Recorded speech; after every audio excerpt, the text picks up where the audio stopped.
देखिए, चुनाव सन्निकट है। 26 तारीख को मतदान होना है। भारतीय जनता पार्टी और राष्ट्रीय लोकदल का गठबंधन है।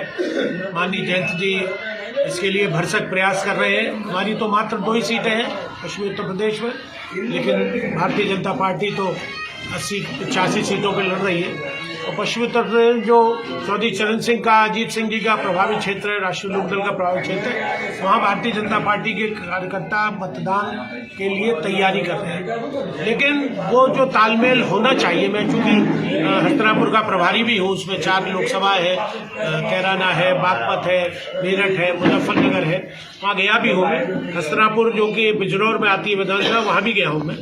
तो वहाँ सब माहौल है तो फेवर में, लेकिन जो सम्मान कार्यकर्ताओं को मिलना चाहिए, लोकदल के कार्यकर्ताओं को गठबंधन होने के बावजूद वो नहीं मिल रहा है।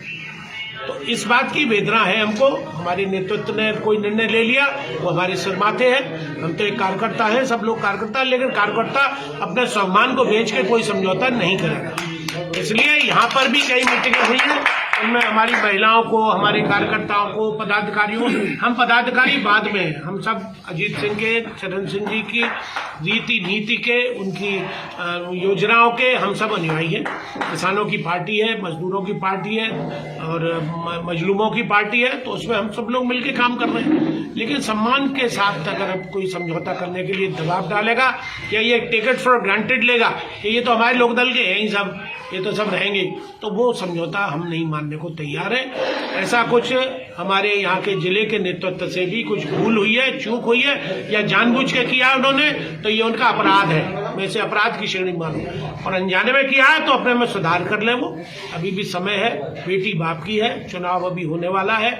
इसलिए हर महिलाओं को, हर कार्य, छोटा हो चाहे बड़ा हो, अपना वजूद सब रखता है, कोई अपने वजूद से बाहर नहीं है। लेकिन अगर उन्होंने कोई ऐसी त्रुटि जानबूझ के की है, मुझे भी लोग बलदेव की मीटिंग में बोलने नहीं दिया गया है।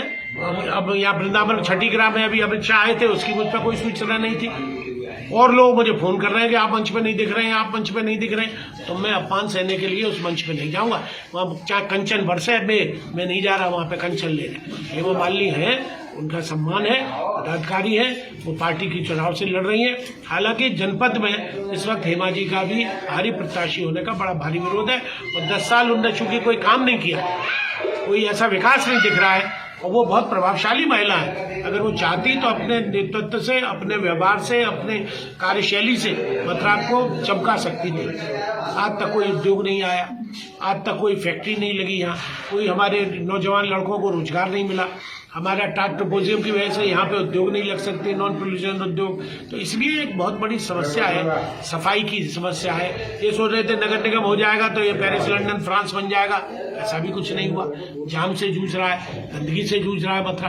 तो इन सब बातों को विचार करने के लिए मैंने कहा था, हेमा जी मेरे घर आई थी, मैं उनका स्वागत है, सम्मान है। मैंने उस वक्त कहा था कि एक आपस में तालमेल समिति बन जाए, हमारी आपकी बैठ के समन्वय समिति जिसको कहते हैं राजनीतिक स्वरूप से, वो बन जाए। उसमें 5-7 लोग हमारे हों, 5-7 लोग उनके हों, बैठ के हम लोग समय समय पे मीटिंग करें।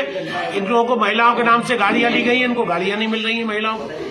और लोग कहते हैं साहब हमने आपके लोकदल के अध्यक्ष से बात कर ली, गाड़ियां किसी महिलाओं के नाम से 16 गाड़ियां हैं, लेकिन उसके बावजूद भी एक भी गाड़ी नहीं मिल रही। तो ये तो अपमान है।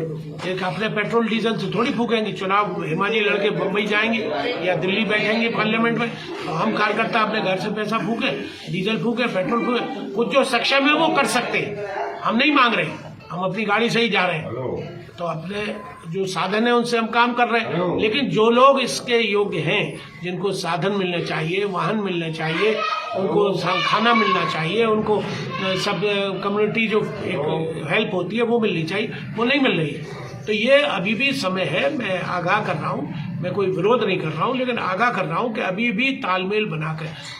यही नहीं, मैंने वहाँ भी देखा है मेरठ, भारतीय जनता पार्टी राष्ट्रीय लोकदल वालों को ज्यादा घास, हिंदी में शब्द है घास, नहीं डाल रही।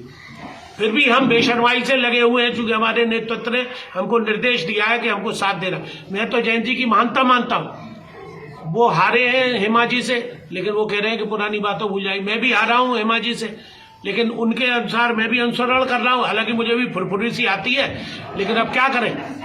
लेकिन नेतृत्व का हाथ का वो है आदेश, तो उसका पालन हमें भी करना पड़ रहा है। तो इसलिए हमें कोई विरोध नहीं है, हम हेमा जी का सम्मान कर रहे हैं। हेमा जी, हम भगवान से प्रार्थना करेंगे वो दोबारा भी जीते, लेकिन अब की 5 वर्षों में ऐसा करें वो जिससे कि मथुरा वाले वाकई सोचे कि हाँ कि हमने ऐसा प्रतिनिधि बनाया जो कि मथुरा के सर्वांगीण विकास में रुचि ले रहा है, काम कर रहा है, दिख रहा है काम होता हुआ है।